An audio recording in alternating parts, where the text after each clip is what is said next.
ஒரு வசனம் படிக்கலாம் நம்ம. எபிரேயர் 2வது அதிகாரம் வசனம் 14, 15. யாராவது ஒருத்தர் படிங்க.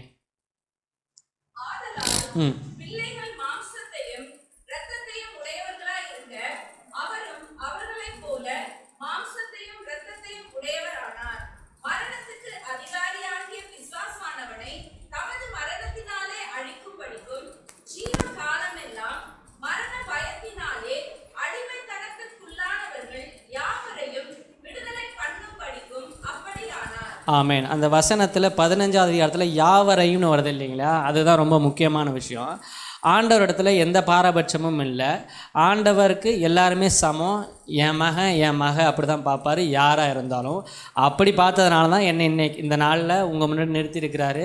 என்னை ஆண்டவர் சுகப்படுத்தியிருக்கிறார். என்னோடய சாட்சி எல்லாருமே தெரியும்னு நினைக்கிறேன். அவ்வளோ தூரம் ஆண்டவர் நன்மை பண்ணியிருக்கிறாருனாக்கா யாவரையும் விடுதலை பண்ணணும்னு அவர் முடிவு பண்ணதுனால என் வாழ்க்கையில் இப்படி ஆயிடுச்சு இல்லைங்களா? அப்போ என் லைஃப்பை நான் யோசிச்சு பார்க்குறப்ப, ஆண்டவரை நான் யோசிச்சு பார்க்குறப்ப, ஏன் ஆண்டவர் இவ்வளோ அன்பு செலுத்துகிறாரு மனிதர்கள் மேலே? பாவம் பண்ணாலும் சரி, தன்னை அறியாமல் இருந்தவர்களாக இருந்தாலும் சரி, எல்லாரு மேலேயும் அன்பை காமிச்சு அவருடைய சமூகத்தில் கொண்டாந்து நிறுத்தி அந்த நன்றியறிதலோடு நம்ம துதிக்க வைக்கிறார் இல்லையா? அந்த அன்புக்கு ஈடாக இந்த உலகத்தில் எந்த அன்புமே கிடையாது. எத்தனை பேர் ஒத்துப்பீங்கன்னு எனக்கு தெரில. அந்த அன்புக்கு ஈடாக உங்களால் கற்பனை கூட பண்ணி அந்த அன்புக்கு ஈடான ஒரு அன்பை உருவாக்க கூட முடியாது. கற்பனை கூட உங்களால் பண்ண முடியாது. ஏன்னா அவ்வளோ பெரிய அன்பு ஆண்டவரோட அன்பு. அது சகலத்தையும் செய்யும், என்ன வேணாலும் செய்யலைங்களா?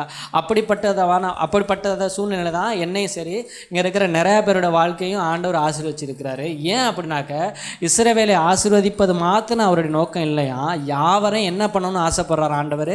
இந்த வசனத்தின் பிரகாரம் விடுதலையாக்கணும்னு ஆசைப்படுறாராம். மரணம் பயம் இருந்தாலும் சரி, பாவத்தின் அடிமையாக இருந்தாலும் சரி, யாராக இருந்தாலும் அவங்கள நான் விடுதலை பண்ணணும் அப்படிங்கிறதான் ஆண்டவரோட பிரதான நோக்கமாக இருக்குது. அதனால தான் ஒரு சிலுவையில் வந்து நமக்காக பாடுபட்டு என்ன பண்ணுறாரு, மரித்து உயிர் தெழுந்து இந்த ரட்சிப்பு அப்படிங்கிற ஒரு ஆஃபரை எல்லாருக்கும் கொடுத்து வச்சிருக்கிறார். இதை எத்தனை பேர் நம்ம வந்து புரிஞ்சுக்கிறோம், பயன்படுத்திக்கிறோம்? அதன் மூலமாக ஆண்டவர் ராஜ்யத்தை கட்டுவதற்கு நம்முடைய வாழ்க்கையை ஒப்பு கொடுத்து முன்னோக்கி போகிறோம். அப்படிங்கிறதுல தான் நம்முடைய தனிப்பட்ட கிறிஸ்தவ வாழ்க்கையில் இருக்கிற வெற்றியோ தோல்வியோ அதில் அடங்கி இருக்குது. உங்களுக்கு புரியுதுங்களா நான் என்ன சொல்கிறேன்னு? நம்முடைய வாழ்க்கை உலகத்தின் பார்வையிலும் சரி, ஆவிக்குரிய பார்வையிலும் வெற்றி அடைவதற்கு யார் தான் காரணமாக இருக்க முடியும்? யார்? நாம தான் ஃபஸ்ட்டு. நாம் ஒப்பு கொடுத்துட்டோம் அப்படின்னாக்க, இப்போ ஒரு பைக் இருக்குது, அண்ணன் ட்ரைவ் பண்ணுறாருனாக்க, அவருக்கு ஏற்ற மாதிரி அந்த அவர் பைக்கை எப்படி ஆப்ரேட் பண்ணணும், எப்படி ஓட்டணும்னு நினைக்கிறாரோ அது மாதிரி ஓடுனுச்சுனாக்கா அதோட இலக்கை அடைஞ்சிடும். அது பாட்டும் வேறு சைடு போணுச்சுனாக்கா அது இலக்கை அடைய முடியாது. அதுபோல் தான் நம்ம ஆண்டவருடைய பார்வையில் இயேசு சுவாமி நம்மளை என்ன பண்ணணும்னு ஆசைப்படுறாரு, நம்முடைய வாழ்க்கையில் என்ன செய்யணும்னு நமக்கு நியமிச்சிருக்கிறாரோ அதுக்கு ஒப்பு கொடுக்குறப்ப அந்த வாழ்க்கையோட அந்த மகிமை பலன்லாம் இருக்கு இல்லைங்களா? அது நம்மளால் கற்பனை கூட செஞ்சு பார்க்க முடியாது. அவ்வளோ தூரம் மகிமையாக இருக்கும், நம்ம நினச்சி கூட பார்க்க முடியாது. ஏன் அப்படின்னாக்க, என் லைஃபே எடுத்துக்கிட்டிங்கனாக்க, இப்படி ஒரு லைஃபெல்லாம் எனக்கு நான் பயங்கரமாக அதை ஆசைப்பட்டேன்னு கூட சொல்ல முடியாது. கற்பனையில் கூட நான் பண்ணி பார்த்ததில்லை. அப்படிப்பட்ட வாழ்க்கையை தான் ஆண்டவர் எனக்கு கொடுத்துருக்கிறாரு. இன்னும் ஆழமாக சொல்ல போனால், இப்படிப்பட்ட வாழ்க்கையெல்லாம் ஆண்டவர்கிட்ட நான் கேட்கல. இவ்வளோ ஆசீர்வாதம்லாம் நான் ஆண்டவர்கிட்ட கேட்கல. இவ்வளோ தூரம்லாம் நான் ஆண்டவர்கிட்ட எக்ஸ்பெக்ட் பண்ணல. என்னோடய எக்ஸ்பெக்டேஷன் ரொம்ப சிம்பிளாக இருந்துச்சு. ஒரு வேலை, சபை, ஊழியம், இப்படி சின்ன சர்க்கிளில் அப்படியே வட்டமிட்டுட்டு வாழ்க்கையை ஓட்டிக்கிட்டால் போதும்னு நினச்சேன். ஆனால் அவர் என்னை கொண்டாந்து உபயோகிக்கிற விதமும் சரி, என்னை என்னை ஆசீர்வதிக்கிற விதமும் என்னாலே நம்ப முடியாத ஒரு சில காரியங்களாக தான் இருக்கும். ஏன் அப்படின்னாக்க, உங்கள் எல்லாருக்குமே தெரியும், என்னையே ஆண்டவர் ஆசீர்வதிச்சார், என்னையே ஆண்டவர் சுகப்படுத்தினார், என்னையே ஆண்டவர் பைத்தியத்திலேருந்து விடுதலை கொடுத்து நல்லா இருப்பா சாமி அப்படிங்கிற மாதிரி கொண்டாந்து வச்சுட்டாருங்கிறது உங்களுக்கு தெரியும். ஆனால் என் மூலமாகவும் ஆண்டவர் கிரியைகள் செய்வாருங்கிறத என்னாலே நம்ப முடியாது. ஏன் அப்படின்னா, இன்னும் ஒரு வசனம் இருக்குது பாருங்கள்.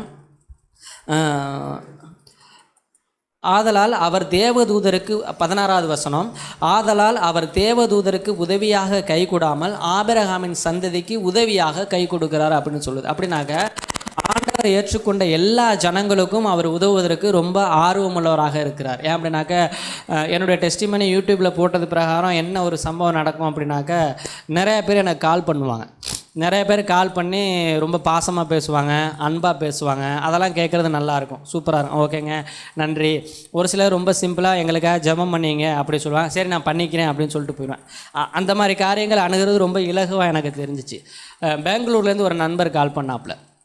அப்போ அவர் என்ன சொன்னார்னாக்கா, உங்கள் டெஸ்டிமனி பார்த்தேன் பிரதர், ரொம்ப உபயோகமாக இருந்துச்சுன்னாரு, நன்றி அப்படின்னேன்.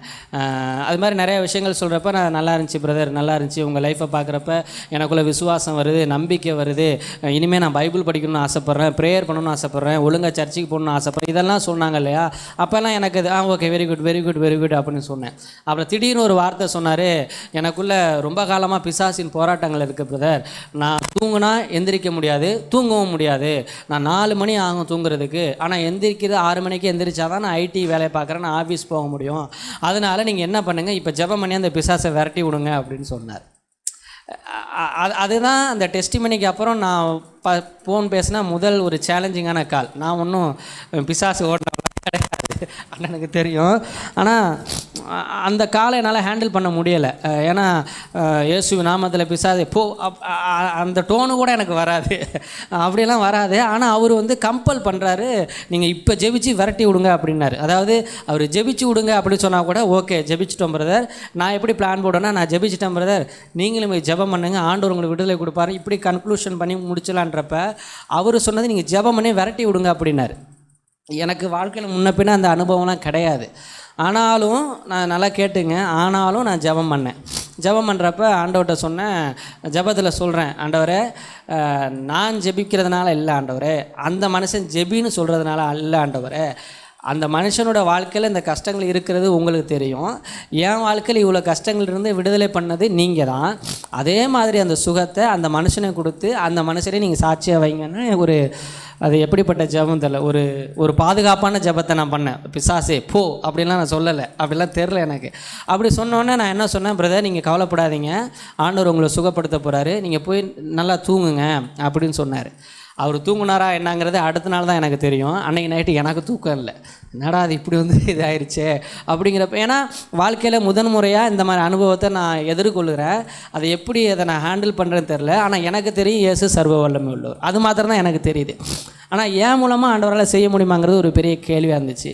அடுத்த நாள் காலை அவருக்காக வெயிட் பண்ணிகிட்டு இருந்தேன். ஒரு 3 மணி சிங்கப்பட்டம் கால் பண்ணி, பிரதர் 24 வருஷம் கழிச்சு நான் நிம்மதியாக நேற்று நைட்டு தூங்குனேன் அப்படின்னாரு. எனக்கு நம்பவே முடியலை.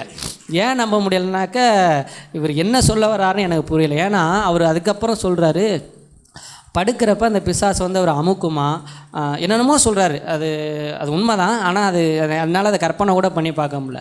அதனால் நீங்கள் என்ன பண்ணுங்க பார்த்தா, இன்றைக்கும் ஒரு ஜெபம் பண்ணுங்கள், இனிமேல் என் வாழ்க்கையில் இந்த இதுவே இருக்கக்கூடாது அப்படின்னு சொல்கிறப்ப எனக்கு நம்பிக்கை பயங்கரமாக வந்துருச்சு. ஏன்னா ஆண்டவர் ஏதோ கிரியை பண்ணியிருக்கிறாருன்ட்டு ரொம்ப பயங்கரமாக ஜெபம் பண்ணி, இன்னையிலேருந்து ஆண்டவர் உங்கள் வாழ்க்கையில் இந்த பிரச்சனை இல்லைன்னு சொல்லிடுவார் பிரதர், நீங்கள் கவலைப்படாமல் இருங்க அப்படின்னோடனே, இது நடந்து ஒரு 6 மாதம் ஆகுது. இதுவரை அவர் என்கிட்ட கான்டாக்டில் இருக்கிறாரு. ஃபார் எக்ஸாம்பிள் நாங்கள்லாம் ஐடி சில ப்ராஜெக்ட்லாம் பண்ணுறப்ப அவர் என் கூட லிங்கில் இருக்கிறாரு. அவர் என்ன சொன்னார், நீங்கள் என்ன ப்ராஜெக்ட் பண்ணாலும் என்னையும் கூட வச்சிங்கண்ணே, நான் உங்கள் கூடவே வாழ்க்கை ஃபுல்லாக நான் பயணிக்கணும்னு ஆசைப்பட்றேன் அப்படி சொல்கிறப்ப சேர்த்துக்கிட்டோம் நம்ம டீமில். ஆனால் என்ன சொல்ல வேணாம் அப்படின்னாக்க, நம்ம பார்வையில் நம்மளால் முடியாது, நம்மளால் உண்மையிலேயும் முடியாது, அதையும் புரிஞ்சுக்கணும் நம்ம. ஆனால் நம்மளை கொண்டு சில காரியங்கள் செய்ய வைக்கணும்னு ஆண்டவர் முடிவு பண்ணிட்டாரு, ஒரு மனுஷனை விடுதலை ஆக்கணும் முடிவு பண்ணிட்டார் அப்படின்னாக்க, அது எவ்வளோ பெரிய கட்டுள்ள மனுஷனாக இருந்தாலும் ஆண்டவர் விடுதலை பண்ணுவார். நம்ம பயப்பட வேண்டிய அவசியம் இல்லைங்கிறத அன்னைக்கு தான் நான் கற்றுக்கிட்டேன். அடுத்த நாள் இன்னொரு சேலஞ்ச் வந்துச்சு. இன்னொரு டெஸ்டிமனி பார்த்துட்டு, அதே டெஸ்டிமனி பார்த்துட்டு பொள்ளாச்சிலேருந்து ஒரு சகோதரி கால் பண்ணாங்க. அப்போ கால் பண்ணப்போ என்ன சொன்னாங்கன்னா, என் தம்பி வந்து இன்றைக்கி இல்லைனா நாளைக்கு செத்துருவான் பிரதர் அப்படின்னாங்க. ஏன் அப்படின்னு கேட்டேன். அவன் வந்து படிச்சிருக்கிறான், அவனோட லைஃப்பில் வந்து வேலை கிடைக்கல, அதனால் சாகிறேன் அப்படின்னு சொல்லிகிட்டு இருக்கிறான், நீங்கள் பேசுனீங்கன்னா விடுதலை ஆயிடுவாருன்னு நான் நம்புகிறேன் பிரதர் அப்படின்னாங்க. நீ ஏம்மா நம்புகிற அப்படின்னு நான் நினச்சிக்கிட்டு, அவங்களும் ஃபோர்ஸ் பண்ணாங்க, நீங்கள் ஜெபம் பண்ணுங்க, நீங்கள் ஜெபம் பண்ண வேணாம் பிரதர், நீங்கள் என் தம்பியோட பேசுங்க, அது போதும் அப்படின்னோடனே நான் பேசினேன். கவுன்சிலிங்காக நம்ம அன்பாக பேசுகிறது ஈஸியாக வரும். அதனால் அன்பாக பேசிகிட்டே இருக்கிறப்ப அந்த பையனோட பிரச்சனை என்னென்னு கேட்டால், நான் படித்த படிப்புக்கு எனக்கு வேலை கிடைக்கலண்ணே, ஒரு 17,000 ரூபாய்க்கு கூட நம்பி எனக்கு வேலை கொடுக்க மாட்றாங்க, நான் வந்து சின்ன வயசுலேருந்து சர்ச்சுக்கு போகிறேன், கொயரில் இருக்கிறேன், கீபோர்டு போடுறேன், ஆண்டவருக்காக இவ்வளோ விஷயங்கள் செய்கிறேன், ஆனால் எனக்கு ஏன் ஆண்டவர் செய்ய மாட்டாரு, எனக்கு கோபம் பிரதர் அப்படின்னாரு. இப்படியெல்லாம் பேசுகிறப்ப நான் எளிதாக இருந்துச்சு அவரை ஹேண்டில் பண்ணுறப்ப. இவர் பிசாசு விரட்டலாம் சொல்லலை, இது கவுன்சிலிங் மாதிரி போகிறப்ப அந்த அவர்கிட்ட நான் பேசிக்கிட்டே இருக்கிறப்ப கடைசியாக நான் ஜெபம் பண்ணுங்க பிரதர் அப்படின்னாரு. சரி நான் ஜெபம் பண்ணுறேன் பிரதர்ன்ட்டு நான் ஜெபத்தில் ஒரு வார்த்தை சொல்கிறேன். அப்போ சொல்கிறேன், ஆண்டவரே ஒரே ராத்திரியில் 600 கோல் இதெல்லாம் துளிர்க்க வச்சுருக்கீங்க, ஒரே ராத்திரியில் அநேக அற்புதங்களை செஞ்சுருக்கிறீங்க, ஒரே ராத்திரியில் எத்தனையோ பேருக்கு எத்தனையோ காரியங்கள் நீங்கள் செஞ்சுருக்கீங்க, அது மாதிரி இந்த தம்பிக்கும் நான் 9 ஹாலுக்கு ப்ரேயர் பண்ணுறேன் ஆண்டவரே, 9:30 கிலோ உங்களுக்கு சித்தம் வந்து ஒரு வேலையை கொடுத்து விடுங்க ஆண்டவரே, உங்களால் முடியும்ன்ட்டு நான் இப்படி தான் ஜெபம் பண்ணுறேன். என்னோட நோக்கம் என்னன்னாக்கா அவருக்கு விசுவாசத்தை பலப்படுத்தணும். அதுக்காக நான் இந்த வார்த்தைகளை போட்டு நான் ஜெபம் பண்ணுறேன். ஜெபம் பண்ணோன்னே சரி பிரதர் எனக்கு இப்போ கொஞ்சம் கான்ஃபிடென்ட்டாக இருக்குது, நான் வந்து நாளைக்கு இன்டர்வியூ அட்டன் பண்ணுறேன் பிரதர், பண்ணிவிட்டு நான் சொல்கிறேன் அப்படின்னு சொன்னேன். ஆனால் நீங்கள் ஏன் பிரதர் 9:30 வேலை கிடைக்கும்னு சொன்னீங்க அப்படிங்கிட்ட, இல்லை பிரதர் ஏதோ ஜெபத்தில் சொன்னேன், நீங்கள் நாளைக்கு போய் இன்டர்வியூ அட்டன் பண்ணுங்கள், விசுவாசத்தோடு இருங்க, ஆண்டவர் செய்வார் அப்படின்னு சொல்லிட்டு அவர் வச்சாராம். வச்சு 9:20 ஒரு ஃபோன் வந்துச்சான். ஃபோன் வந்தப்போ அவர் ரெஸ்யூம் கொடுத்த இடத்துல தப்பாக சொல்லியிருந்தார். ஒரு இடத்துல ஏதோ ஒரு குவாலிஃபிகேஷன் ஏதோ மாற்றி தவறாக போட்டிருந்தாங்க. நீங்கள் ஏன்ப்பா இதை தவறாக போட்டுறீங்க என்கிட்ட கேட்டிருக்காங்க அவங்க. இல்லை அதை வந்து நான் தப்பாக போட்டுட்டேன், நான் வந்து இது இல்லை, இது நான் படித்தது வேறு ஒன்று, ஸ்பெல்லிங் மிஸ்டேக்கை தான் போட்டிருக்கேன், நீங்கள் இதுக்காக நீங்கள் என்னை ரிஜெக்ட் தான் பண்ண போகிறீங்க அப்படின்ட்டு ஒரு 10 நிமிஷம் பேசிகிட்டு இருக்கேன். கரெக்டாக 9 மணிக்கு, இல்லை பிரதர் இந்த நேர்மைக்காக நான் உங்களை வேலைக்கு சேர்த்துக்கிறேன், எங்களால் இப்போக்கி 17,000 தான் சம்பளம் கொடுக்க முடியும்னு சொன்னாராம். அந்த அம்மா சொன்னாங்க. பொள்ளாச்சியில் இது நடந்துச்சு. அவர் உடனே கால் பண்ணி நீங்கள் எப்படி பிரதர் இப்படி சொன்னீங்க அப்படின்னு கேட்டார். நான்லாம் சொல்லலப்பா, எனக்கு தெரியாது, ஆனால் ஒன்று தெரியும், நம்மளுடைய ஆண்டோட பவர், அவரோட வல்லம்ங்கிறது என்ன வேணாலும் செய்ய முடியும் அப்படிங்கிறத அவருக்கு அவர் புரிய வச்சார். அதுலேருந்து நான் என்ன கற்றுக்கிட்டேன் அப்படின்னாக்க, அப்போ ஆண்டவர் தன்னுடைய ஜனங்களுடைய தேவைகளை சந்திக்கிறதுக்காக சில பேர் அவர்களுக்கு தேவைப்படுறார். உங்களுக்கு புரியுதா? சில பேர் தேவைப்படுறப்ப நானும் அதில் ஒருத்தன். அது எப்படின்னாக்கா, அந்த காலத்தில் கழுதை வந்து மனிதர்கள்ட்ட பேசினுச்சுன்னா நம்ம வசனம் படிக்கிறேன் இல்லை, அதுபோல் நம்மளை கொண்டும் ஆண்டவரால் அற்புதங்களையும் அடையாளங்களையும் செய்ய முடியும், நம்மளாலே அதை நம்ப முடியாது, ஆனால் அது போக போக பழகிடும் இல்லைங்களா? அப்போ இவ்வளோ தூரம் ஆண்டவர் இந்த நாட்களையும் இறங்கி கிரியை செய்கிறாரு அப்படின்னாக்க, நாம் எந்த அளவுக்கு ஆண்டவரை இறுக பற்றி பிடிச்சு கொள்ளணும் அப்படிங்கிறதான் நமக்கு அல்லது உங்களுக்கு நான் இன்றைக்கி முன்னாடி நான் வைக்க போகிற ஒரு கேள்வியாக இருக்குது. ஏன் அப்படின்னு சொல்கிறேன்னாக்க, இயேசுவால் செய்ய முடியாத காரியம்னு ஏதாவது இருக்கா? ஏதாவது தோணுதா உங்களுக்கு? அவரால் இதெல்லாம் முடியாதுப்பா, இதுனா செஞ்சிருவார், இந்த மாதிரி இவ்வளோ காம்ப்ளிகேட்டடான ப்ரேயர்லாம் ஆண்டவர்கிட்ட பண்ணக்கூடாது, வேணாம் செய்ய வேணாம் அப்படின்னு நீங்கள் யோசிச்சிங்கன்னா அது நம்மளோட தவறான புரிந்துணர்வு தான். ஆண்டவர் என்ன சொல்கிறாரு, எல்லாரையும் விடுதலை ஆக்கிறதுக்கு அவர் வந்து இங்கே மனிதனாக பிறந்தாது, நமக்காக பாடுபட்டான்னு சொல்லியிருக்கிறப்ப, நான் போன சபையில் ஒரு கேள்வி கேட்டேன், என்னோடய சாட்சியில் எல்லாமே தெரியும், ஏன் அளவுக்கு இங்கே யாராவது கஷ்டப்பட்டுருக்கீங்களா சொல்லுங்கள்? ஆனால் உங்கள் வாழ்க்கையிலும் கஷ்டங்கள் இருக்குது, போராட்டங்கள் இருக்குது, அதை நான் இல்லைன்னு சொல்லலை.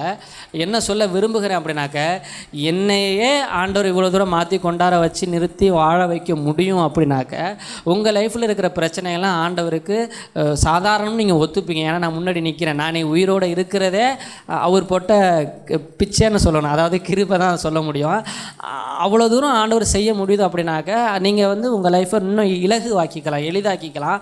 ஆண்டவர்கிட்ட ப்ரேயர் பண்ணுறப்ப ரொம்ப ரொம்ப உற்சாகத்தோட விசுவாசத்தோட, இவரையே வாழ வச்சுட்டா, இப்படி கூட வச்சுங்க, இவரையே ஆண்டவர் வாழ வைக்க முடிகிறப்ப என் லைஃப்பெல்லாம் ஆண்டவர் ஈஸியாக மாற்றிட முடியும் அப்படிங்கிறப்ப கொஸ்டின் பேப்பர் ரிலீஸ் ஆன மாதிரி நினச்சிங்க. உங்கள் வாழ்க்கை ரொம்ப ஈஸியாக இலகுவாக ஆண்டவரால் ஆசீர்வதிக்க முடியும். ஆனால் அதை முன்னோக்கி போகிறோமா இல்லையா அப்படிங்கிறதான் கேள்வி. என்னை வந்து இது லைவில் இருக்கானே ரெக்கார்டிங்க பரவாயில்ல, என்னை ஃபோர்ஸ் பண்ணி தான் அந்த தம்பி ஜெபம் பண்ண வச்சார். ஆனால் நான் உண்மையாக ஜெபம் பண்ணேன். நான் வந்து ஏன் உண்மையாக ஜெபம் பண்ணேனாக்க, அந்த மாதிரி கடினமான வாழ்க்கையில் போயிட்டுருக்கிறதோட வழி என்னங்கிறது எனக்கு நல்லாவே தெரியும். அப்போ அதுக்கு நான் ஜெபம் பண்ணப்போ ஆண்டவர் வந்து அவருக்காக விடுதலை செய்கிறப்ப, அவர் இன்றைக்கி நல்லா இருக்கிறாரு, அவரோட குழந்தைங்க நல்லா இருக்குது, ஃபேமிலி நல்லா இருக்குது, அவர் என்னெல்லாம் வந்து பார்க்குறேன்னு சொல்கிறப்ப, அவரை நான் இதுவரை நேரில் பார்த்ததில்ல அந்த 2 பேரையும். ஆனால் நல்லா யோசிச்சு பாருங்கள், நானும் சரி அவங்களும் சரி நேரில் பார்த்துக்கிட்டது கிடையாது. அவங்க ஊர் பேர் எதுவுமே, பேர் கூட நான் வாட்ஸ்அப்பை பார்த்தா தான் இப்போ ரீகால் பண்ணி சொல்ல முடியும், பேர் இப்போ எனக்கு ஞாபகம் கூட இல்லை. ஆனால் இப்படி ஒன்றுக்கொருவர் அறியாதவர்களை வச்சு ஆண்டவர் தன்னுடைய வல்லமையை தன்னுடைய சித்தத்தை பூமியில் செய்ய முடியும் அப்படின்னாக்க, நம்மை சூழ்ந்திருக்கிறவர்களை, நம்மை சார்ந்திருக்கிறவர்களை ரட்சிப்புகளை கொண்டு வரதும் சரி, அவருடைய வாழ்க்கையில் உள்ள தேவைகளை நம்ம மூலமாக ஆண்டவர் சந்திக்கிறது ரொம்ப ரொம்ப சாதாரணமான ஒரு விஷயம். உங்களுக்கு புரியுதா நான் சொல்ல என்ன வரேன்ட்டு? அவ்வளோ ஈஸியாக கர்த்தரால் நம்மளை கொண்டு மற்றவர்களை ஆசீர்வதிக்க முடியும். நான் சொல்லணும்னு நினைக்கிற பாயிண்ட்டு, நம்மை ஆசீர்வதிக்கிற கர்த்தர் அல்ல, நம்மளை கொண்டு மற்றவர்களை ஆசீர்வதிக்கிற கர்த்தரை குறித்து தான் நீங்கள் நான் பேச விரும்புகிறேன். ஏன் அப்படின்னா என்ன அர்த்தம்? நம்ம லைஃபு ரொம்ப பேலன்ஸ்டாக ஆசீர்வாதமாக இருக்கும். நம்ம இருந்தால் தான் நம்ம எப்படி சொல்கிறது, நம்ம வில்லு, அது என்ன அம்பு வில்லு, ஆண்டவர் நம்மளை ஏவி தான் சில காரியங்களை ஆண்டவர் தன்னுடைய ராஜ்யத்தை கட்ட முடியும். அப்படின்னாக்க நம்ம ஸ்ட்ராங்காக இருக்கணும். உங்களுக்கு புரியுதா? நம்ம ஸ்ட்ராங்காக இருந்தால் மாத்திரம்தான் நம்மளை கொண்டு ஆண்டவர் செய்கிற காரியங்கள் ரொம்ப பயங்கரமாக இருக்கும். இன்னும் அதே இதில் கீழே படிங்க, 4வது அதிகாரத்தை படிங்க, அப்படியே வசனம் 1-2. ம் ம் இல்லை எபிரேயர் 3வது அதிகாரம் வசனம் 1-2. ம் ம் ம் ம் ம் ஒரு நிமிஷம் இருங்க. அப்படியே கிறிஸ்து இயேசுவை கவனித்து பாருங்கள் அப்படின்னு போட்டிருக்கு. ஏசப்பாவை கவனித்து பார்க்குறதுனா என்ன அர்த்தம்? யாராவது சொல்லுங்கள். ஐயோ, கேள்வியெல்லாம் கேட்குறேன்னு நினைக்கிறீங்களா? இயேசுவை கவனித்து பார்க்குறதுனா என்ன அர்த்தம்? நம்பி இருக்கிறது. இல்லை நான் ஆன்சர் தப்பு ரைட்லாம் சொல்ல போகிறதில்ல, சும்மா கேட்கணுன்னு ஆசைப்பட்றேன். அவரை கவனித்து பார்க்குறதுனா என்ன? அவரை உற்று நோக்கி பார்க்குறதுனா என்ன? சரி, இல்லை எல்லா ஆன்சரும் கரெக்டாக தான் சொல்ல போகிறீங்க, யாரும் தப்பாக சொல்ல போகிறதில்ல. கவனித்து பார்க்குறதுனா, இப்போ நம்ம வாழ்க்கையில் எனக்கு ஒரு பிரச்சனை வந்திருக்கு, அந்த பிரச்சனையில் இயேசு சுவாமி இருந்தார்னா அதை எப்படி அவர் ஹேண்டில் பண்ணுவாருங்கிற மாதிரி நீங்கள் கற்பனை பண்ணி பார்த்துட்டு அதே மாதிரி நம்மளும் பிரயாசப்பட்டோம்னாக்க நம்ம இயேசுவோட மகிமையை காண முடியும். ஃபார் எக்ஸாம்பிள் நான் சொல்கிறேன், அண்ணன் திட்ட மாட்டேறேனே, வேறு யாராவது என்னை திட்டுறாங்கன்னு வச்சிங்களேன், நான் அந்த இடத்துல எப்படி ரியாக்ட் பண்ணுவேன்? இயேசு ஒருத்தர் திட்டுனார்னா இயேசு எப்படி ரியாக்ட் பண்ணுவார்? யாராவது பதில் சொல்லுங்கள். நீங்கள் கோவப்படுவீங்க. சரி, ஓகே, அந்த நேர்மை பாராட்டுறேன். அது மாதிரி நீங்கள் இமேஜின் பண்ணி பாருங்கள், இந்த சூழ்நிலையில், இந்த பிரச்சனையில், இந்த சம்பவத்தில் இயேசு சுவாமி இருந்தார்னா அவர் எப்படி அந்த இதை ஹேண்டில் பண்ணியிருப்பார், அதை எப்படி அதை அணுகிருப்பார் அப்படின்னு பார்த்துட்டு நம்ம பண்ண வேண்டியது அது மாதிரி நான் பண்ண முயற்சி பண்ணுறேன்னா இல்லையான்னு தான் பார்க்கணும். நீங்கள் செஞ்சால் தான் ஆசீர்வதிப்பாருன்னு சொல்கிறதுக்கு நான் வரலை. நீங்கள் முயற்சி பண்ணணும்னு ஆசைப்பட்டீங்கன்னு வச்சிங்களேன், அது ஆண்டவருக்கு அவ்வளோ பிடிக்கும். உங்களுக்கு புரியுதா நான் சொல்கிறது? அந்த சகோதரி சொன்னாங்களே, நான் கோவப்படுவேன்னு, நான் கோவப்படுறேன், ஆனால் இனிமேல் நான் ஏசப்பா மாதிரி சாந்தமாக இருக்கணும்னு ஆசைப்பட்டுட்டாங்கன்னு வச்சிங்களேன், அது போதும் ஆண்டவர். அந்த அந்த சேஞ்சு வருது பார்த்தீங்களா, அந்த அந்த புரிந்துணர்வு, அந்த மாற்றுறதுக்காக நம்ம வாழ்க்கையை நம்ம அதை நோக்கி பார்க்குறோம் பார்த்தீங்களா, அது ஒன்று தான் ஆண்டவர் தேவை. ஏன்னா எல்லாராலையும் சாந்தமாக இருக்க முடியாது, எல்லாராலையும் கோவப்படாமல் இருக்க முடியாது. ஆனால் அதை பண்ண யாரால தான் முடியும்? பண்ண வைக்க சொல்லுங்கள், அவரால் தான் முடியும். புரியுதுங்களா?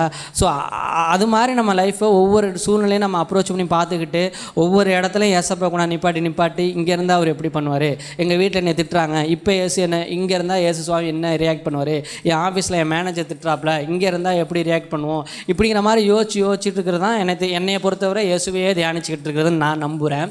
அப்படி இருக்கிறப்ப ஒரு நாள் நம்மளோட இலக்கு என்னவா இருக்குது இந்த பூமியில் அப்படின்னாக்க, இயேசுவை போல் மாறணும் இல்லைங்களா? இயேசுவை போல் மாறுறதுனாக்க எப்படி மாற முடியும் சொல்லுங்கள்? இந்த மாதிரி ஒவ்வொரு காரியங்களாக நம்ம ப்ராக்டிஸ் பண்ணி நம்ம வாழ்க்கையை நான் அனுபவிக்கிறப்ப ஒரு கட்டத்தில் ஒரு குணாதிசயம் வரும் பாருங்க நம்மளுக்குள்ளே. அது உங்களால் தான் அந்த சந்தோஷத்தை அனுபவிக்க முடியும். இப்போல்லாம் என்னையெல்லாம் ஒரு காலத்தில் யாராவது திட்டுனாங்கன்னா பயங்கரமாக நான் சண்டைக்கு போயிடுவேன், பயங்கரமாக நான் திட்டிடுவேன், அப்படிங்கிற ஸ்டேஜ்லேருந்து மாறி நான் திட்டிட்டு போகிறாங்கப்பா, அவங்களுக்காக நான் ஜெபம் பண்ணிக்கிறேன், பார்த்துக்குவோம், அதெல்லாம் ஒரு பிரச்சனையாக அப்படிங்கி போகிற மனநிலை வருது பார்த்தீங்களா, அதுதான் ஆண்டவருக்கு பிடிக்கும். அந்த மாதிரி நான் இருக்கணும்னு ரொம்ப பிரயாசப்பட்டுருக்கிறேன். நான் வாழ்க்கையை அதுக்கு தான் அர்ப்பணிச்சிருக்கேன்னு நான் சொல்லுவேன். அண்ணன்ட்ட அடிக்கடி நான் சொல்லுவேன். அதனால் நான் தைரியமாக சொல்கிறேன். ஆனாலும் சில இடத்துல கோவப்படுற மாதிரி இருக்குது, ஆனால் கோவப்பட மாட்டேன். ஏன்னா என்னோடய நோக்கம், என்னோடய வாழ்க்கைக்கான தரிசனம் அது கிடையாது. இப்போ ஒருத்தர் என்னை திட்டுறாங்கன்னா என்னை எதிர்த்து அவங்கள திட்டி சண்டை போட்டு வம்புழுத்து நான் யாருன்னு நிரூபிக்கிறதுக்காக இந்த பூமியில் நான் வாழலை. உங்களுக்கு நான் புரியுதா? நான் ரட்சிக்கப்பட்ட பிறகு நான் யாருன்னு இந்த பூமியில் நிரூபிக்கிறதுக்காக நான் வாழலை, இயேசு யாருன்னு நிரூபிக்கிறதுக்காக தான் என் வாழ்க்கை. இயேசு என்ன பண்ணுவார், ஒரு கஷ்டப்படுறவங்கள பார்த்தா இயேசு அந்த இடத்துல என்ன யோசிப்பார், ஹாஸ்பிட்டலில் முடியாமல் இருக்கிறவங்கள பார்த்தா இயேசுவோட மனசு எப்படி இருக்கும், குடும்பங்களில் சண்டை வரப்போ இயேசு சுவாமி என்ன செய்யணும்னு நினைப்பார், சபைகளில் என்ன செய்யணும்னு நினைக்கிறாரு, வேலை ஸ்தலத்தில் என்ன செய்யணும்னு நினைப்பார். இப்படியெல்லாம் யோசிச்சு பார்க்குறப்ப தான் அந்த குணாதிசயம் நமக்குள்ளே வளர ஆரம்பிக்கும். புரியுதா? அந்த வாழ்க்கைக்கு நம்ம ஒப்பு கொடுக்கணும். அந்த வாழ்க்கைக்குள்ளாக நம்ம போகிறப்ப மாத்திரம் ஒருத்தன் தான். நீங்கள் பைபிளில் நிறைய பேரை எக்ஸாம்பிள் நம்மளால் எடுக்க முடியும். சகேயுங்கிற மனுஷனை குறித்து நம்ம பார்க்குறோம் இல்லைங்களா? அவர் என்ன பண்ணார்? வச்சார். அப்படியே ரிவர்ஸ், புரியுதா? அப்படியே ரிவர்ஸு. அந்த இடத்துல அழகான ஒரு அனுபவம். ஏசு அப்படி என்ன தான் சகையிட்ட பண்ணார் சொல்லுங்கள்? என்ன பண்ணார்? புரியலை. ஆமாம், சும்மா இறங்கி வாப்பா அப்படின்னாரு. கரெக்டாக இறங்கி வா அப்படின்னாரு. அதுக்கே ஒரு மனுஷன் இவ்வளோ தூரம் மாற முடியுது அப்படின்னாக்க அதுதான் இயேசுவோட அன்பு. ஒரு மனுஷனுடைய வாழ்க்கையில இயேசுவோட அன்பு வந்துருச்சுன்னா அப்படியே 0 to அந்த 180 டிகிரி சேஞ்ச் வரும். அது அந்த மனுஷனுடைய வாழ்க்கையிலையும் வந்துச்சு. அப்போ என்னுடைய வாழ்க்கையிலையும் நம்மளுடைய வாழ்க்கையும் அப்படி வருதா? வர்றதுக்கு நம்ம என்ன பண்ணணும்னு பார்க்கணும். ஏன் அப்படின்னாக்க, நான் ஏன் இது வரணும்னு சொல்கிறேன் அப்படின்னாக்க, நான் தலைப்பில் சொன்னது போல் என்னுடைய வாழ்க்கை எனக்கானதல்ல, என்னுடைய வாழ்க்கை மற்றவங்களுக்கானது. அப்போ என் மூலமாக கிறிஸ்து வெளிப்படுத்தப்பட்டால் ஒழிய என்னுடைய சொந்தக்காரங்க ரசிக்கப்பட மாட்டாங்க, என்னை ஃப்ரெண்ட்ஸு ரசிக்கப்பட மாட்டாங்க, எனக்கு கூட இருக்கிறவங்களோட வாழ்க்கையில் ஆசீர்வாதம் வராது. நான் தான் அந்த இடத்துல பெரிய ஆள் அப்படிங்கிற ஒரு எண்ணம் நமக்குள்ளே இருக்கணும். புரியுதா? பெரிய ஆள்னால் அந்த மாதிரி இல்லை, என்னை கொண்டு தான் இயேசு சுவாமி செய்ய போகிறார். அப்படிங்கிறப்ப அந்த அந்த அந்த மெஷின் நம்ம தான் மெஷின். அப்படின்னப்ப நம்ம எவ்வளோ தூரம் ஆண்டவருக்கு ஒப்பு கொடுத்து உகந்த பாத்திரமாக போகிறோம் அப்படிங்கிறது ரொம்ப முக்கியம். நம்ம அதை தான் நம்ம பயன்படுத்திக்கணும். அதே மாதிரி இன்னொருத்தர் லைஃப்பை பாருங்கள். பவுலோட வாழ்க்கை இருக்குது. பவுலோட வாழ்க்கையை குறித்து நீங்கள் என்ன யோசிக்கிறீங்க? கொன்னார். பவுலாமான பிறகு கிறிஸ்துவுக்காக அடிபட ஆரம்பித்தார். எவ்வளோ தூரம் அந்த வாழ்க்கை அப்படியே ரிவர்ஸாக போகுதுன்னு பாருங்கள். அப்போ இயேசுவை ஏற்றுக்கொண்டுட்டோம் அப்படின்னாக்கா நம்முடைய பழசு இல்லாமல் என்ன தான் இருக்க முடியாது, நம்முடைய வாழ்க்கையில் ஆக்சுவலாக இருக்க முடியாது. அதுதான் அதோட அந்த இடத்துல இயேசுசாமி வந்தார் அப்படின்னாக்கா, இருளான ஒருத்த மனுஷனுடைய வாழ்க்கையில் இயேசுசாமி வந்தார்னா அந்த இடத்துல ஒளி தான் இருக்கணும், தவிர இருள் இருக்க முடியாது. இருள் இருந்துச்சுன்னா என்ன அர்த்தம்? இயேசுவுக்காக நம்ம ஒப்பு கொடுக்குற அந்த ஒப்பு கொடுத்தலில் கொஞ்சம் பிரச்சனைகள் இருக்கலாம். அது பெரும் பிழை இல்லை, பெரும் குற்றம் இல்லை. நம்மளும் அந்த லைஃப்பில் தான் கடந்து வரோம். ஆனால் அதை நம்ம புரிஞ்சுக்கிட்டோம்னா போதும். புரிஞ்சுக்கிட்டோம்னா ஏசப்பா நம்ம வாழ்க்கையை மாற்றுவதற்கு போதுமானவராக இருக்கிறாரு. நம்முடைய லைஃப்பில் யாரையும் கொண்டு, எந்த மனுஷனையும் கொண்டு நம்மளை ஆசீர்வதிக்க முடியும். ஒரு சாட்சி சொல்கிறேன் கேளுங்க. என்னோடய டெஸ்டிமனி எத்தனை பேர் பார்த்துருக்கீங்க யூடியூப்பில்? இப்போ சரி, அதில் நான் சொல்ல முடியாத ஒரு சம்பவம், நேரம் இல்லாதனால அங்கே நாங்கள் 45 மினிட்ஸ் வச்சுருப்போம். அதில் ஒரு சம்பவத்தை நான் சொல்கிறேன். நமக்காக இயேசு எப்படியெல்லாம் செய்ய முடியும் அப்படின்னு நான் சொல்கிறேன் கேளுங்க. ஒரு கம்பெனியில் நான் இன்டர்வியூ அட்டன் பண்ணுறப்ப எனக்கு பெரிய பணக்காரங்களை பார்த்தா பயப்படுவேன், பெரிய கட்டிடங்களை பார்த்தா பயப்படுவேன், பெரிய அந்தஸ்துள்ள மனுஷர்களை பார்த்தா பயப்படுவேன், உண்மையிலே பயப்படுவேன். அப்போ நான் சிங்கப்பூரில் போகிறப்ப எல்லாமே பெரிய கட்டிடங்கள், அதை பார்த்தா பயமாக இருந்துச்சு. ஒரு கம்பெனியில் இன்டர்வியூ கூப்பிட்ருந்தாங்க. நான் போகிறப்ப அந்த பில்டிங்கோட உயரம் 127 மாடி இருந்துச்சு. இதில் யார் கூப்பிட்டு நம்மளை இன்டர்வியூ கேட்க போகிறாங்க, இதில் யார் அவங்க வேலை கொடுக்க போகிறேன்னு உண்மையிலே பயந்தான் எனக்கு வயிறெல்லாம் வலிக்க ஆரம்பிக்கும். அந்த பய உணர்வு வரும் இல்லைங்களா, அது பயங்கரமாக வந்துருச்சு. என்னால் அந்த சூழ்நிலையை ஹேண்டிலே பண்ண முடியல. 9:30 இன்டர்வியூ, 8:45 நான் அந்த ஸ்பாட்டுக்கு போயிட்டேன். அந்த ஸ்பாட்டுக்கு போயிட்டு நான் இன்டர்வியூ அட்டன் பண்ண வேணாம் அப்படிங்கிற முடிவுக்கு நான் வந்துட்டேன். என்ன ரீசன் அப்படின்னா, பில்டிங்கை பார்த்து பயந்தேன். உங்களுக்கு புரியுதா நான் சொல்ல வர்றது? அப்பா இதிலெல்லாம் நம்ம போய் இன்டர்வியூ கேட்பாங்க, ஆன்சர் பண்ணி செலக்ட் ஆகி இதெல்லாம் நம்மளால் முடியாது அப்படின்னு நானே நியமிச்சிட்டேன். அப்போ திடீர்னு ஒரு ஞாபகம் வந்துச்சு, சரி பில்டிங்கை சுற்றி நம்ம சும்மா ப்ரேயர் வாக்காவது பண்ணுவோம் அப்படின்னு. ப்ரேயர் வாக்குன்னா அது ப்ரேயர் வாக் அப்படிங்கிற ஒரு டிசிஷனோட வரல, பயத்து நிமித்தமாக நான் அந்த கட்டடத்தை சுற்றி நான் ஜபம் பண்ணுறது என்னன்னாக்கா, ஜபம்னு கூட சொல்ல முடியாது, ஏசப்பா என் கூட வாங்க அப்படின்னு நான் சொல்லணும்னு சொல்லலை, அறியாமலே சொல்லிகிட்ருக்கேன். புரியுதா? வளரன்னு கூட வச்சுக்கலாம். அதை ஒரு 1/2 hour நான் அதை கண்டினியூவாக அந்த பில்டிங்கை சுற்றி நான் பண்ணிகிட்ருக்கிறேன். பயங்கர பயமாயிருச்சு. 9:30 ஆனோன்னா அந்த கம்பெனிலேருந்து எனக்கு கால் வருது, இன்டர்வியூ உங்கள் டைம் ஸ்லாட்டு வாங்க அப்படின்னு. வேறு வழியே இல்லை, நான் போய் தான் ஆகணும். 1/2 hour அந்த பில்டிங்கை சுற்றி நான் சொன்ன ஒரே விஷயம், ஏசப்பா என் கூட வாங்க வாங்க வாங்க, பயமாக இருக்குது. வேறு ஒன்றும் இல்லை, என் கூட யுத்தம் செய்யுங்க, எனக்காக ஒரு காரியத்தை செய்யுங்க, அதெல்லாம் கிடையாது. என் கூட வாங்கப்பா, எனக்கு பயமாக இருக்குது அப்படின்னு. எத்தனை பேர் நம்புறீங்க ஏசப்பா வந்திருப்பாருன்னு? சும்மா சொல்லுங்கள், ஆமான்னு சொல்லுங்கள். ஏசப்பா வந்திருப்பார். கரெக்டாக அது எப்படி வந்தார் நான் சொல்கிறேன். நான் அந்த பயத்தோடு போகிறேன். அந்த இன்டர்வியூ இது நம்பர் தப்பாக கூட இருக்குன்னு நினைக்கிறேன், மறந்துட்டேன். 111 12 அந்த ஃப்ளோரு. அவ்வளோ தூரம் மேலே போகிறேன்.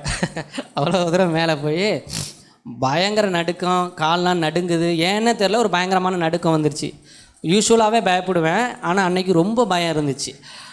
அப்படியே நான் போயிட்டுருக்கப்ப வேறு வழியே இல்லாமல் அந்த காலிங் பெல் நான் அமுக்கிறேன். பயங்கர பயத்தை காட்டிக்காமல் நடிக்க முயற்சி பண்ணி இருக்கிறேன். அப்போ அந்த டோரை ஓப்பன் பண்ணுறப்ப எனக்கு நேராக இங்கே உட்காந்துருக்க மனுஷன் ஒருத்தர் வந்து என்னை பார்த்து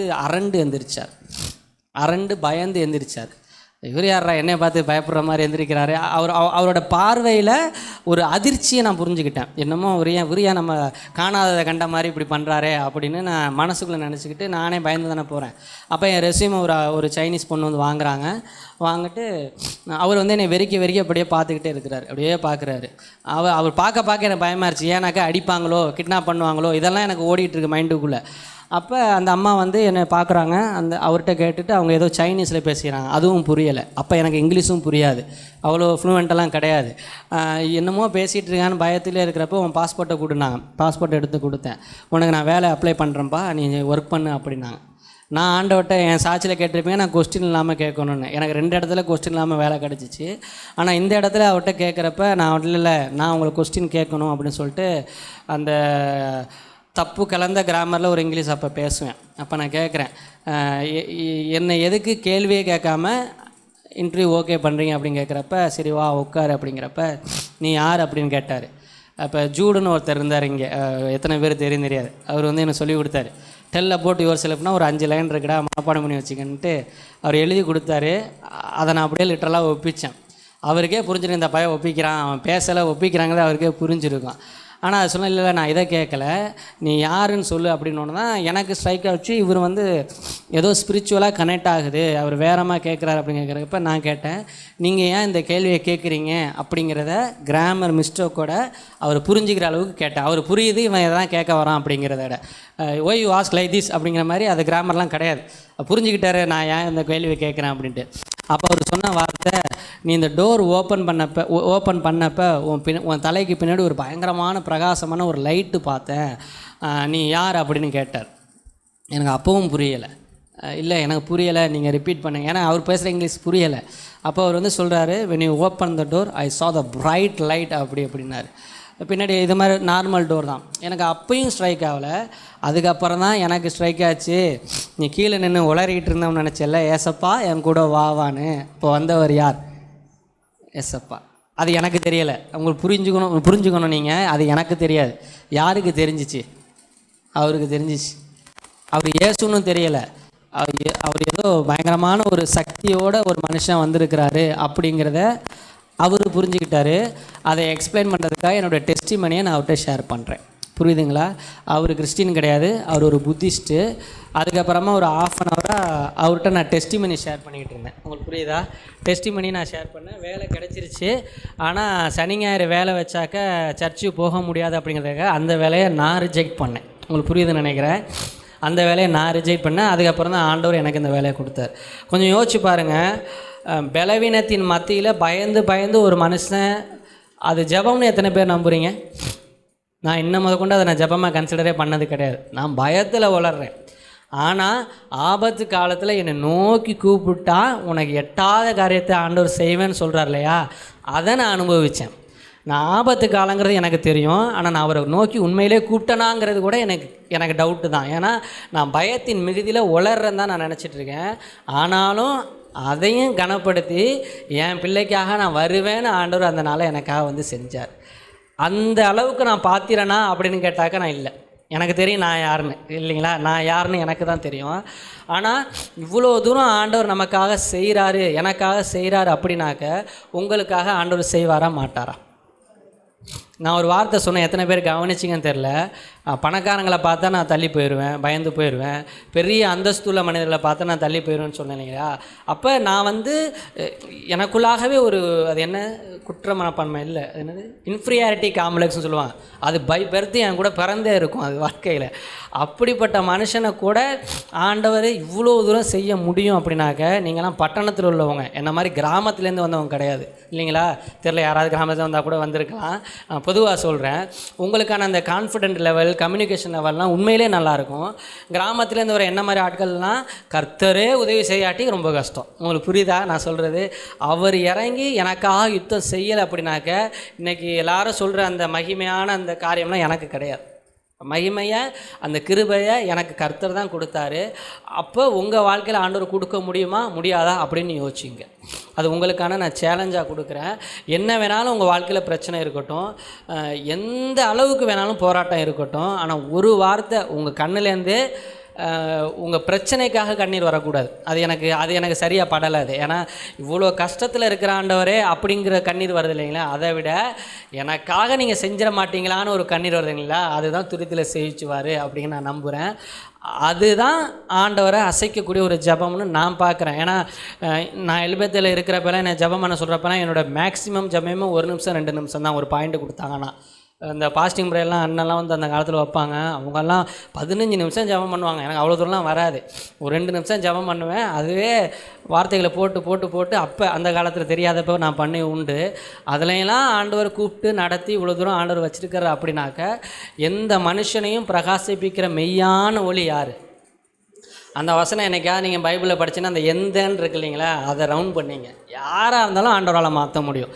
என்னையே மாற்றுறாருனாக்க இயேசுவால் எந்த மனுஷனையும் மாற்ற முடியும் அப்படிங்கிறத நான் உங்கள்கிட்ட ஃபோர்ஸ் பண்ணி சொல்கிறேன். அதை கற்றுக்குங்க முதல்ல. ஏன்னா பைபிளில் நம்ம பார்க்குறோம், எத்தனையோ அற்புதங்களை பார்க்குறோம் இல்லைங்களா. அந்த அற்புதங்கள்லாம் நம்ம பைபிளில் மாத்திரம்தான் படிச்சிடுறோம் இல்லைங்களா. நம்ம வாழ்க்கையில் இது நடக்குதா, அந்த அளவுக்கு நம்ம லைஃப்பில் இயேசு சுவாமி இருக்கிறாரா இல்லையா அப்படிங்கிறத நம்ம புரிஞ்சுக்கணும். அதை புரிஞ்சுக்கிறதுக்கு முயற்சி பண்ணணும். ஆண்டவரை தேடணும். என் லைஃப்பில் ஆண்டவரை தேடுறதுனா உங்களுடைய சமூகத்தில் போய் ஆண்டவரை அந்த வசனத்தை நான் சொல்லலை. என் வாழ்க்கையில் இயேசு என்ன நினைக்கிறாரு, எங்கே இருக்கிறாரு அப்படிங்கிறத தேடி கண்டுபிடிக்கணும் நம்ம. அப்போ தான் நம்மளை கொண்டு ஆண்டவர் என்ன செய்ய முடியும் அப்படிங்கிறத நம்மளால் புரிஞ்சுக்க முடியும். ஏன்னாக்க நான் இங்கே தான் சொன்ன நினைக்கிறேன் இல்லையா, நம்முடைய வாழ்க்கை நமக்கானது இல்லை, நாம் பிறரை ஆசீர்வதிக்கிறதுக்காக வாழ வந்தவர்கள். புரியுதா? நல்லா புரிஞ்சுங்க. நாம் பிறரை ஆசீர்வதிக்கிறதுக்காக அழைக்கப்பட்ட ஒரு ஜனம். நம்மளுடைய ஆசீர்வாதம் தான் அப்போ தானாக வரும். அதாவது முதலாவது தேவனுடைய ராஜ்யத்தையும் அவருடைய நீதியும் தேடுனா என்னவா வருமா? இதெல்லாம் உங்களுக்கு கூட கொடுக்கப்படும். என்ன கூடனா என்ன? எல்லாமே தெரியும். எல்லாம்னா என்ன? எல்லாமே கொடுப்பார் ஆண்டவர். உங்களுக்கு புரியுதா? எல்லாமே கொடுப்பார். ஆனால் ஏன் நமக்கு கொடுக்கணும் அப்படிங்கிறத நம்ம தான் கேட்கணும் ஆண்டவர்கிட்ட. உங்களுக்கு புரியுதா? நான் ரொம்ப உலக ரீதியாகவே பேசுகிறேனே. என்னட்ட ஆண்டவர் ஒரு 5 கோடி கொடுக்குறாருன்னு வச்சுங்க, சும்மா ஒரு பேச்சுக்கு சொல்கிறேன் வச்சுங்க, எதுக்கு கொடுக்கணும்? அந்த ஒரு கேள்வி இருக்குது. எனக்கு ஒரு கிறிஸ்தவனுக்கு, ஒரு ஆண்டவரோட பிள்ளைக்கு அந்த அவ்வளோ பெரிய அமௌண்ட்டு ஆண்டவர் எதுக்கு கொடுக்கணும்னு நான் கேட்கணும் ஆண்டவர்கிட்ட. அப்போ தான் சொல்லுவார், உன்னை கொண்டு நான் இந்த காரியங்கள் செய்யணும்னு ஆசைப்பட்றேன்ப்பா அப்படின்னு. அப்போ தான் நம்ம அதை நோக்கி நகர முடியும். எதுவுமே நம்ம கேட்காம எதுவுமே முயற்சி பண்ணாமல் இருந்தாக்க நல்லா யோசிச்சு பாருங்கள். பெருமைக்காக சொல்கிறேன்னு நினச்சிடாதீங்க, புரிஞ்சுக்கிறதுக்காக சொல்கிறேன். என்னை கொண்டு ஒரு 100 பேரை ஆண்டவர் ஆசீர்வதிக்கணும் ஒரு திட்டம் வச்சுருக்கிறார். அது தேவ திட்டம் இல்லையா? ஆனால் இது எதுவுமே தெரியாமல் நான் வாழ்க்கை ஃபுல்லாக வாழ்ந்துகிட்டே போயிட்டேன்னா நான் மாத்திரம் பாதிக்கப்படலை, என் மூலமாக எத்தனை பேர் பாதிக்கப்பட போகிறாங்க?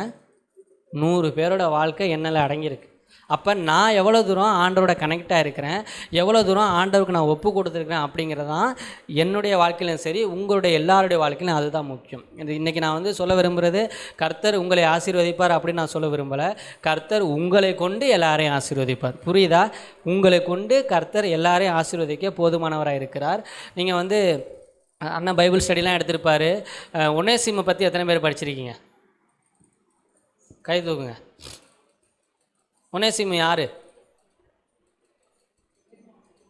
பிலம நிறுவத்தில் வர்றவர் தான் ஒனேசிமு இல்லைங்களா? அவர் என்னன்னாக்கா அடிப்படையில் ஒரு திருடுகிற ஒரு மனுஷனாக காணப்பட்டார். ஆனால் வரலாற்றில் நீங்கள் போய் படித்தேனாக்க அவர் ஏறக்குறைய ஒரு 70 சபைகளை நிறுவன ஒரு பிஷப்பாக மாறினார். நல்லா யோசிச்சு பாருங்கள். அந்த காலத்தில் அவர் கூற இந்த மனுஷங்க அவரை எப்படி கூப்பிட்டுருப்பாங்க? திருட்டு பயலேன்னு இருப்பாங்க. கரெக்டாக? இன்றைக்கி நம்மளும் அந்த மாதிரி நம்ம செய்கிறது உண்டு. நம்ம தான் திருடுறதுன்னு சொல்ல வரல. அப்படிப்பட்ட ஒரு சிலரை வந்து நம்ம அடையாளப்படுத்திடுவோம். அவர்கள் திருந்துவதற்கான வாய்ப்புகள் நம்ம கொடுக்குறோமா இல்லையான்னு நம்ம தான் யோசிக்கணும். வாய்ப்பு கொடுத்தாக்க அவர் 70 சபைகள் நிறுவக்கூடிய ஒரு மனுஷனாக கூட மாற முடியும். அப்போ அதுதான் வசனம் என்னன்னாக்கா எந்த மனுஷனையும் பிரகாசிப்பிக்கும். அதுக்கு தான் இயேசு இந்த வசனத்தில் நம்ம படித்தோம் இல்லைங்களா? நம்ம ஃபஸ்ட்டு படித்த வசனத்தை திருப்பி படிங்க.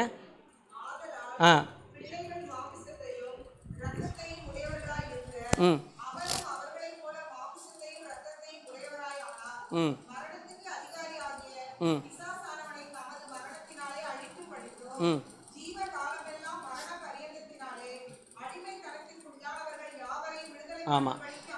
அப்போ ஆண்டோட நோக்கம் என்னன்னாக்க அடிமைத்தனத்தில் இருக்கிற எல்லாருமே விடுதலை பண்ணணுமா? அதுக்கு யார் ஆண்டவருக்கு தேவை?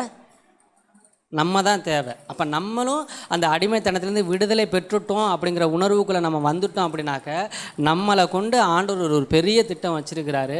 ஒவ்வொரு தனிப்பட்ட மனுஷனையும் கொண்டு ஆண்டவர் பெரிய திட்டம் வச்சுருக்கிறாரு. உங்கள் யாரையும் நீங்கள் வந்து நான் இவ்வளோ தான் அப்படின்னு நீங்கள் லிமிட் பண்ணிடாதீங்க.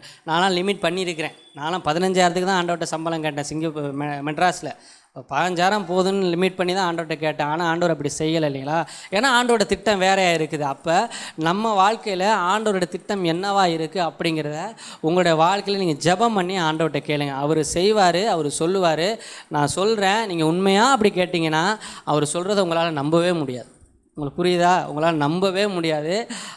ஏன்னா ஆண்டோட தேவ திட்டத்தை என் காரியமாக யார் போவான் அப்படின்னு தான் ஆண்டவர் இன்னமும் இயங்கிட்டு இருக்கார். அந்த வசனத்தை படிச்சிங்கன்னா இப்போயும் ப்ரெசன்டென்ஸில் இருக்கிற மாதிரி தான் இருக்கும். யார் போகிறான்னு போயிட்டாங்கன்னா அவரை கொண்டு ஆண்டவர் செய்கிற காரியங்கள் எப்படி இருக்கும்?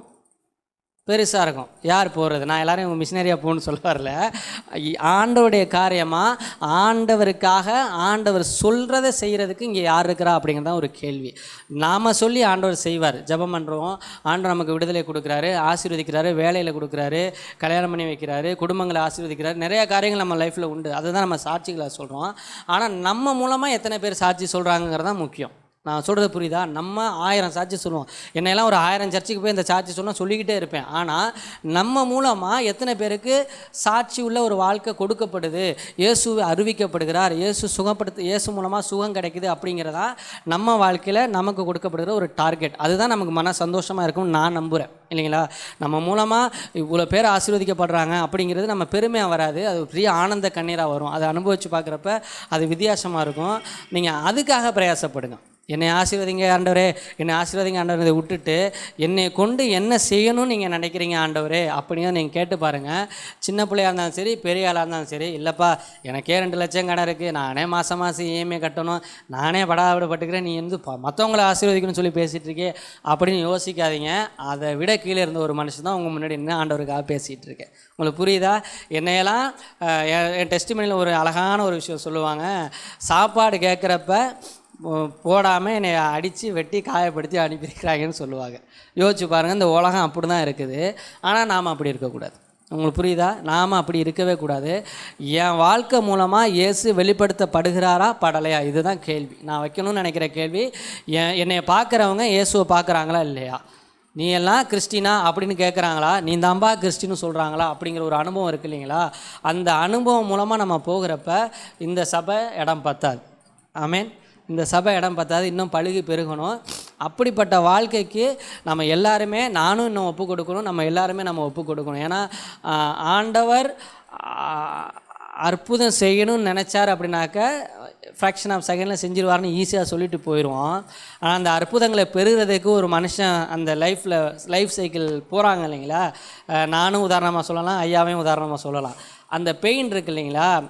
அதில் போயிட்டு பார்த்தா தான் அதோட மகிமை நமக்கு புரியும். அது இல்லைனா புரியும். நல்லா யோசிச்சு பாருங்கள். நான் பாட்டும் ஒருத்தர் வந்து என்கிட்ட ட்ராக்ஸ் கொடுக்குறாரு, ஏசு தான் உண்மையான தெய்வம். அப்படியாப்பா, ஏற்றுக்கிறேன், நான் அன்னையிலேருந்து ஏசு ஏற்றுக்கிறேன். அடுத்த நாள் காலையில் சிங்கப்பூர் ஃப்ளைட்டு போயிட்டு வேலை பார்த்து நான் வேலை கிடச்சிருச்சுன்னு வச்சுங்க, என்ன மாதிரி ஒரு ஸ்டைலானாலே நீங்கள் பார்க்க முடியாது. பயங்கர பந்தா பயங்கர ஸ்டைல் பண்ணிட்டு தெரியும். கரெக்டு தானே? நான் சும்மா யதார்த்தத்துக்கு சொல்கிறேன். ஏன்னா நேற்று நான் சர்ச்சுக்கு போனேன், இன்றைக்கி நான் சிங்கப்பூர் போய்ட்டு நான் பெரிய பணக்காரன், தட்ஸ் ஆல் அப்படின்ட்டு இருப்பேன். ஆனால் என்னை ஆண்டவர் ஒரு பாதையில் அழைச்சிட்டு போகிறார் இல்லையா? அந்த பாதையில் அழைச்சிட்டு போகிற அந்த பாதையில் அந்த வழிகளை கடந்து போகிறப்ப ஒரு அனுபவம் கிடைக்கிறப்ப அந்த ஆசீர்வாதத்தோட வேல்யூ எனக்கு தெரியும். இவர் எதுக்கு என்னைய இவ்வளோ தூரம் ஆசீர்வதிக்கிறாரு, இவர் எதுக்கு என்னைய இவ்வளோ தூரம் நடத்துகிறாரு அப்படிங்கிறத நான் புரிஞ்சுக்கிறதுக்கு என் வாழ்க்கையில் நான் தனிப்பட்ட முறையில் கஷ்டத்தோடையோ நஷ்டத்தோடையோ பலவிதமான இன்னல்களோட இயேசுவோட நடக்கிறதுக்கு நான் கற்றுக்கொள்ளணும். அப்படி நடந்து போகிறப்ப ஒரு அனுபவம் கிடைக்குது பார்த்தீங்களா? அதுதான் நமக்கும் ஆண்டவருக்குமான அந்த உறவு. அந்த உணர்வில் போகிறோம், அந்த உறவுக்குள்ளே போகிறோம் அப்படின்னாக்க அப்போ தான் நமக்கோட இயேசுவோட அன்பு ரொம்ப புரியும். இந்த காலத்தில் அன்பை பற்றி பேசினாலே திட்டுவாங்க இல்லைங்களா? ஆனால் இயேசுவோட அன்பு தான் பிரதானம், வேறு எதுவுமே கிடையாது. அந்த அன்பை பிரதிபலிக்கிறதுக்காக தான் நம்மளை கிறிஸ்தவர்கள் ஆக்கியிருக்காங்க. கிறிஸ்தவத்தோட அடிப்படை அன்பு தான். அவர் அன்பு நம்ம மேலே செலுத்தலைன்னா நமக்கு ரட்சிப்பே கிடையாது. எத்தனை பேர் புரிஞ்சுக்கிறீங்க? யோசிச்சு பாருங்கள். சிலுவையில் வந்து அறையிறாங்க, அடிக்கிறாங்க, அதுக்கு முன்னாடி அவரை அவமானப்படுத்துகிறாங்க, நிந்திக்கிறாங்க. ஒரு போர் சேவனை அறைவார், படிச்சிருக்கீங்களா? எவ்வளோ நேரம் ஆயிரும் ஏசப்பா என்னையோட கை வைக்கிறேன்னு சொல்கிறதுக்கு எவ்வளோ நேரம் ஆயிரும்? சொன்னாரா? சொல்லலை. அந்த பாடுகள் அவர் போனதுனால தான் இன்றைக்கி கிறிஸ்தவம்னு இருக்குது, பைபிள்னு இருக்குது, நம்ம ப்ரேயர் பண்ணுறோம், ஆண்டவர் பதில் கொடுக்குறாரு. அப்போ அந்த சாக்ரிஃபைஸுக்குள்ளே ஆண்டவர் போனதுனால தான் நமக்கு இவ்வளோ மகிமையான காரியம் கிடச்சிருக்கு. அப்படின்னாக்க நம்மளையும் ஆண்டவர் அந்த மாதிரியான பாடுகளுள்ள வழிகளை நடத்திட்டு போகிறாரு. அப்படின்னாக்க நீங்கள் சாதாரணமாக நினைக்காதீங்க, அசாதாரணமான காரியங்களை கர்த்தர் நம்ம மூலமாக செய்வதற்கு பழக்குவிக்கிறதுக்காக தான் அப்படி போகிறார். மோசேங்கிற ஒரு மனுஷன் நம்ம படிச்சுக்கிட்டு இருக்கோம். அவர் தான் ஏறக்குறைய பழைய ஏற்பாட்டில் மனிதர்கள் மத்தியில் ஒரு ஹீரோ மாதிரி பார்ப்பார். ஆபிரகாம், மோசே இவங்கெல்லாம் சொல்லுவான். ஆனால் மோசே பட்ட கஷ்டம் யாராவது சொல்லுங்கள். ஆமாம், கொலை பண்ண போகிறேன்ட்டு அது கூட விட்டுருங்க, அது கோவப்பட்டார். நம்ம இப்போ சொன்னாங்களே யாரோ எனக்கு கோவம் வந்துருச்சுன்னு, அந்த மாதிரி ஒரு கோவத்தில் பண்ணிட்டார். அதுக்காக பயந்து போய் பல வருடங்கள், எத்தனை வருடங்கள் காட்டில் இருந்தார், அந்த வனாந்தரங்களில். அந்த வேத அறிஞர்கள் சொல்லுவாங்க, அவர் வாய் திக்குனது காரணமே அந்த மனிதரோட பேசாமல் இருந்ததுனால அந்த ஃப்ளோ இல்லை அப்படிங்கிற மாதிரி சொல்லுவாங்க. அப்போ அது எவ்வளோ பெரிய கஷ்டம். ஆனால் அவரை கொண்டு தான் இஸ்ரேவேலுக்கு என்ன கொண்டாரு அந்த நாட்களில், எவ்வளோ பெரிய விஷயம்னு யோசிச்சு பாருங்கள். என்னையை காப்பாற்றுற ஆண்டவர் எங்கேன்னு மோசே இருந்த நாட்கள் போய் இந்த மனுஷனை கொண்டு சகல இஸ்ரேவேலையும் காப்பாற்றுற அளவுக்கு ஆண்டவர் வச்சுருக்காருன்னா ஆண்டவரோட திட்டம் மோசே மேலே எவ்வளோவா இருந்திருக்கு. அது மோசேவுக்கு அந்த நாட்கள் தெரிஞ்சிச்சா தெரியலையா? தெரிஞ்சிருக்கும், தெரியாமல் இருந்திருக்கும். ஆனால் அது வெளிப்படுத்தப்படுகிறப்ப அவரும் அந்த மாதிரி கஷ்டப்பட்டு தான் போயிருக்கிறார் இல்லையா? அப்போ ஒவ்வொரு மனுஷனுடைய வாழ்க்கையிலையும் கஷ்டங்கள் இருக்குது. அப்படின்னா என்ன அர்த்தம்? ஆண்டவர் நம்ம எதுக்கோ பழக்க வைக்கிறாருன்னு அர்த்தம். அது பெரிய மகிமைக்காக ஆண்டவர் நம்மளை ப்ராக்டிஸ் பண்ணுறாரு, அனுபவங்களை கொடுக்குறாருன்னு அர்த்தம். அதனால் முறுமுறுக்கக்கூடாது. நம்ம அது அனுபவித்ததுனால சொல்கிறேன். ஆனால் நான் அனுபவிச்சிருக்க காலத்தில் முறுமுறுத்துருக்கிறேன். உங்களுக்கு புரியுதா? இது ஈஸி சொல்கிறது. ஆனால் அந்த கஷ்டத்தின் மத்தியில் போகிறப்ப அதோட வலி, அதோட கொடுமை, அதோட பெயின் ரொம்ப கஷ்டமாக இருக்கும். கஷ்டப்பட்டு வந்துடுங்க, இயேசுவோட மகிமை நம்ம பார்க்க முடியும். நீ விசுவாசித்தால் தேவனுடைய மகிமையை காண்பாய் அப்படிங்கிறப்ப அந்த விசுவாசித்தால்னு போட்டிருக்கு இல்லையா, அது சாதாரண விஷயம் கிடையாது. அவரை விசுவாசிக்கிறது கஷ்டத்தின் மத்தியில் ரொம்ப கஷ்டமாக இருக்கும். சாதாரண நாட்களில் இயேசு ரொம்ப விசுவாசிச்சிடலாம். இயேசுவை விசுவாசிக்கிறீர்களா அப்படின்னு சொன்னால் எல்லாருமே கை தூக்கிறோம். அந்த கடினமான சூழ்நிலையில் இது நடக்குமா நடக்காதா, இது கிடைக்குமா கிடைக்காதான்னு போகிறப்ப அந்த ஒரு போராட்டம் இருக்குது பார்த்தீங்களா, அந்த நேரத்தில் விசுவாசிக்கிறோம் இல்லைங்களா? இல்லை ஏசப்பா எனக்கு செய்யாமல் யாருக்கு செய்ய போகிறான்னு நம்புகிறோம் இல்லைங்களா? அந்த விசுவாசம்தான் பயங்கரமான விசுவாசம். அதுதான் மலையை பெயர்த்தெடுக்கத்தக்கதான விசுவாசம். இல்லைன்னா மலையெல்லாம் பெயராது, நம்ம தான் வாழ்க்கையில் கஷ்டப்பட்டுருப்போம். அதனால் நான் புரிஞ்சிக்க வேண்டிய விஷயம், எந்த சூழ்நிலையும் கர்த்தரை நம்புகிறதுல பின்வாங்காதீங்க. எவ்வளோ கஷ்டம் வேணாலும் வாழ்க்கையில் வரட்டும், எல்லாவும் இயேசு மேலே வச்சுருக்க அந்த நம்பிக்கையிலும் விசுவாசத்துலேயும் பின்வாங்காதீங்க, சந்தேகப்படாதீங்க. அப்போ தான் நீங்கள் ஆண்டோட மகிமை பார்க்க முடியும். அந்த மகிமைக்கு ஈக்குவலாக இந்த உலகத்தில் ஒன்றுமே கிடையாது. உங்களுக்கு புரியுதா? எது வேணாலும் ஆண்டவர் செய்ய முடியும். இன்றைக்கி என்னை கிறிஸ்தவன் ஆயிட்டியான்னு கிண்டல் பண்ணவங்கெல்லாம் இந்த நாட்களில் நீ எனக்காக ஜெபம் பண்ணுன்னு சொல்கிற அளவுக்கு ஆண்டவர் மாற்றி வச்சுருக்கார். என் சொந்தக்காரங்க தான் சொல்கிறேன், அவங்கள குறையாயும் சொல்லலை. யாரெல்லாம் அல்லேலியாவுக்கு போயிட்டியா, ஓசி சோறு போகிறான்னு போட்டியெல்லாம் என்னை பரியாசம் பண்ணாங்களோ அவங்கள எல்லாரும் என் வாழ்க்கையில் ஆண்டவர் செஞ்ச அற்புதத்தை பார்த்துட்டு அவங்க இன்றைக்கி சொல்கிற காரியம் என்ன, எங்களுக்காக ஜெபம் பண்ணிக்கப்பா, என் பிள்ளைக்காக ஜெபம் பண்ணிக்கப்பான்னு சொல்கிற அளவுக்கு யார் மாற்றினா? ஏசப்பா மாத்தார். நான் சொல்லலாம், இப்போ அன்னைக்கு கிண்டல் பண்ணலை என்னைய, உனக்கு தேவை தான் அப்படி நான் சொன்னேன்னா I am not a Christian. உங்களுக்கு புரியுதா? அந்த அனுபவத்துக்குள்ளே வரப்போ அப்போ ஆண்டோட நோக்கம் என்னன்னாக்கா, இப்படியெல்லாம் நம்மளை சுற்றி இருக்கிறவர்கள் எல்லாம் அவருடைய மந்தைக்குள்ளே அழைக்கிறதான் அவருடைய நோக்கமாக இருக்குங்கிறப்ப நம்ம பேசுகிற எல்லா சூழ்நிலையிலையும் ரொம்ப ஜாக்கிரதையாக இருக்கணும். நம்ம வாழ்க்கையில் நம்ம அனுபவிக்கிற எல்லா சூழ்நிலையும் ரொம்ப பொறுமையாக இருக்கணும். எத்தனை பேர் ரொம்ப பொறுமையாக இருக்கிறதுக்கு தன்னுடைய வாழ்க்கை ஒப்பு கொடுத்துருக்கீங்க? என்ன எல்லாருமே சிரிக்கிறீங்க? ஒப்பு கொடுத்துருக்கீங்க, பொறுமையாக இருக்கிறீங்கன்னு கேட்கல, ஒப்பு கொடுத்துருக்கீங்க. நான் ஏற்கனவே சொன்னேன் இல்லைங்களா, அதை ஆசைப்படுங்க, ஆண்டவர் செய்ய வச்சுருவார். அவ்வளோதான். நம்மளை போல் ஒரு சாந்த குணமுள்ளவர்கள் இந்த பூமியிலே கிடையாது அப்படிங்கிற சொல்கிற அளவுக்கு நம்ம இருக்கணும். ஏன்னா சாந்த குணமுள்ளவர்கள் எப்படிப்பட்டவர்கள்னு மத்தேயுவில் சொல்லுது. ஐயோ, பரலோக ராஜ்யத்துக்கு போக வேணாம். அதை யாராவது எடுத்து படிங்க, மத்தேயு 5 வருமே. வாசனம் சொல்லிட்டாங்க, பரலோகராட்சி அதுக்கப்புறம் போகலாம். சாந்த குலமும் இந்த பூமியையே சுதந்திரிச்சு கொள்ளுவாங்களாம். அப்படின்னா பாருங்கள், அது எவ்வளோ பெரிய வசனம்.